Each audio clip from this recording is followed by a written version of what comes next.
Ouais les gars, encore une autre histoire d'accusation. Cette fois-ci, c'est sur ma personne, moi-même ma personne. Alors aujourd'hui, je suis allé au travail, comme tout autre jour où on va au travail pour accomplir son devoir et aussi atteindre ses objectifs personnels. Matin, je m'arrange, je fais tout et paf, je prends les moyens de transport que j'utilise d'habitude et je vais au travail. Tranquille, tout commence bien. Quand on arrive, il faut se préparer, il faut claquer pour dire que tu es là. Il faut prendre les équipements, les outils dont tu prends pour travailler d'habitude. Et puis, allez, la journée commence. Comme toute autre journée. Une belle journée d'ailleurs, puisque nous sommes en période d'été, ce qu'on appelle le summertime. Alors, dans la salle d'attente, j'ai déposé mes éléments clairs et puis bon, la voiture est dehors de service. Allez, le truck que j'utilise pour faire de passage en passage. Maintenant, comme vous savez, quand c'est dans une zone de haute sécurité, l'aéroport c'est une zone de haute sécurité. Matin, j'ai constaté une porte défaillante. C'est-à-dire que quand vous fermez la porte, parce que dans une zone de sécurité, il y a des badges d'accès. Donc, tout aéroport, ici, aux États-Unis, il y a des badges d'accès. Des badges d'accès avec votre code personnel ou vos identifiants, comme les emprunts digitaux et tout ça. Donc, j'ai constaté que la porte, lorsque vous utilisez vos données personnelles pour accéder, et après, elle ne se ferme pas d'elle-même.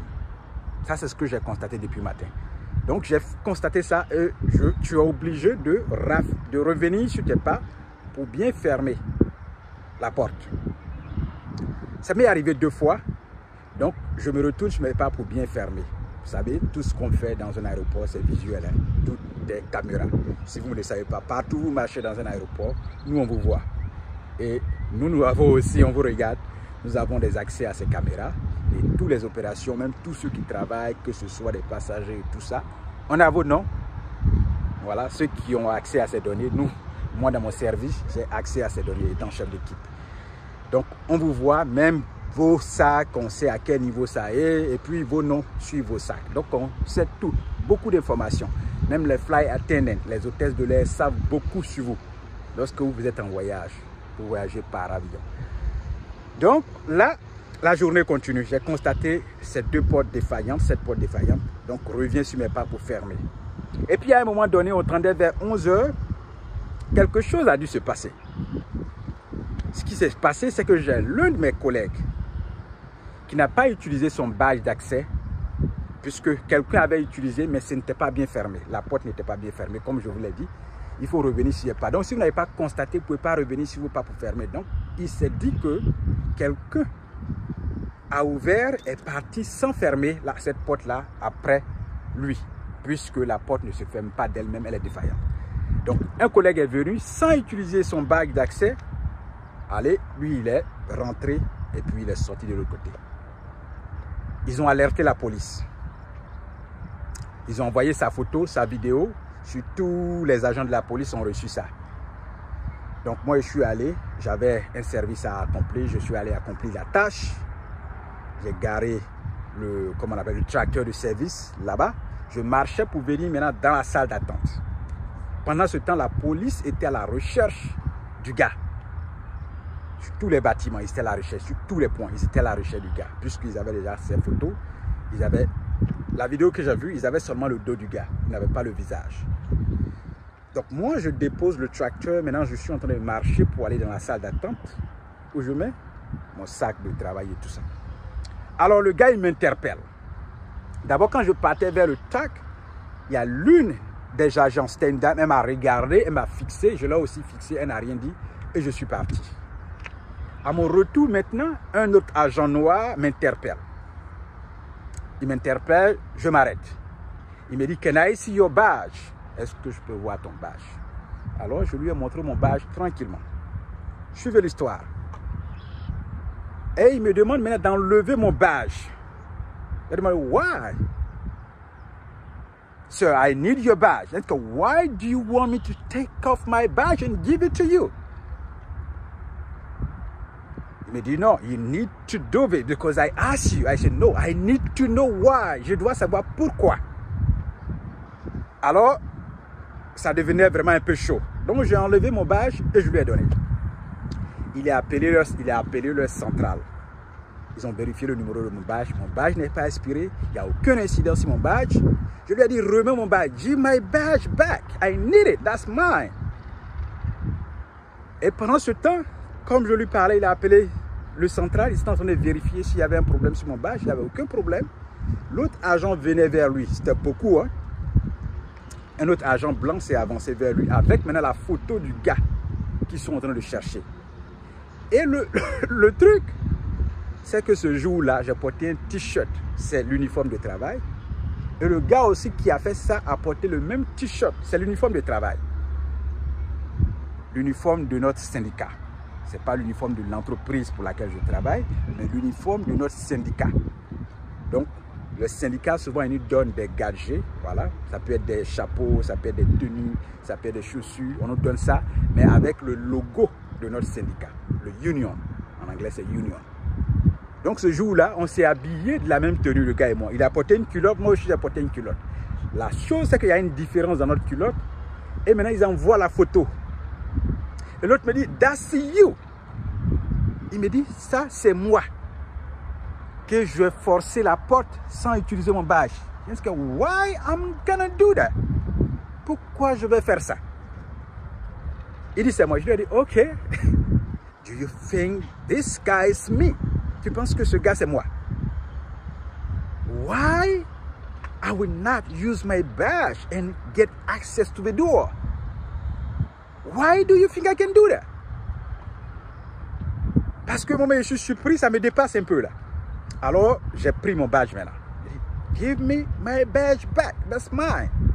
J'ai pris mon badge, j'ai mis au cou. Il continue, ok, you said that guy is me. Regarde ses cheveux. Parce que le blanc, l'autre qui a apporté la photo, lui-même, il est intelligent que le noir.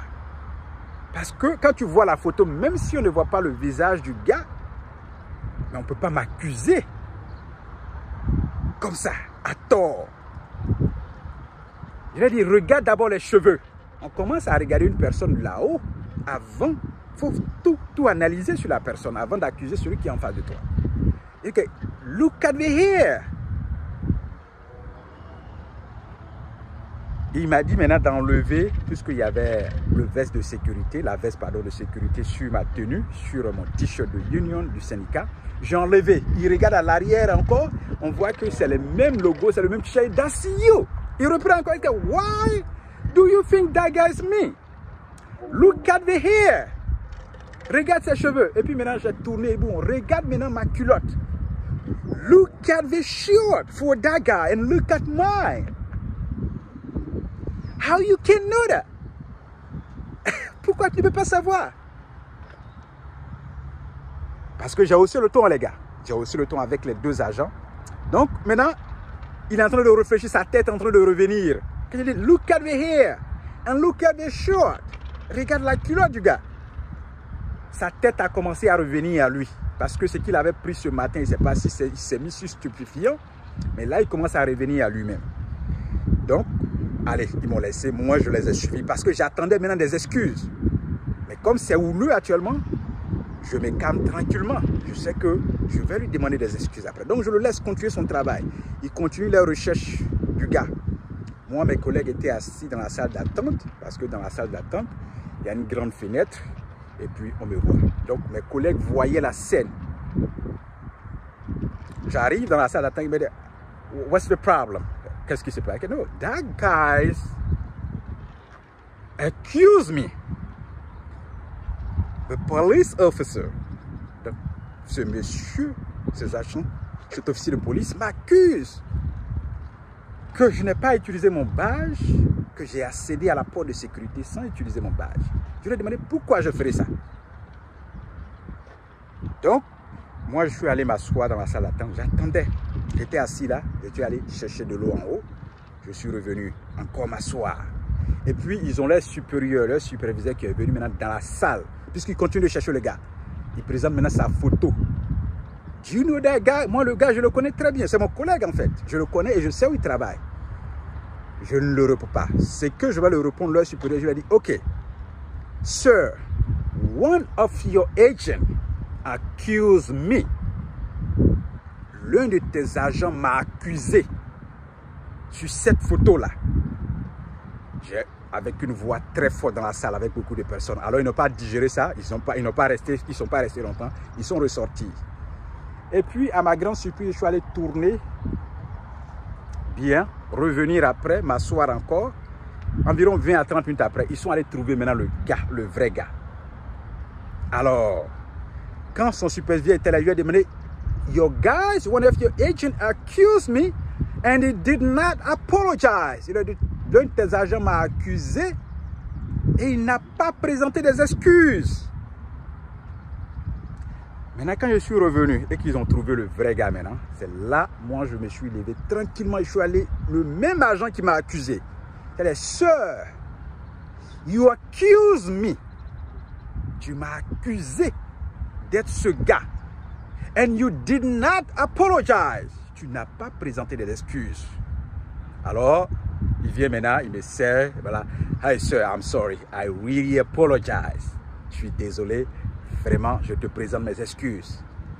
Next time, if you have an issue, call Officer Bozard. Donc, prochainement, s'il y a un problème, demande après l'officier Bozard. Okay, yeah, this is what I need. Excuse, apologize, and I'm good with it.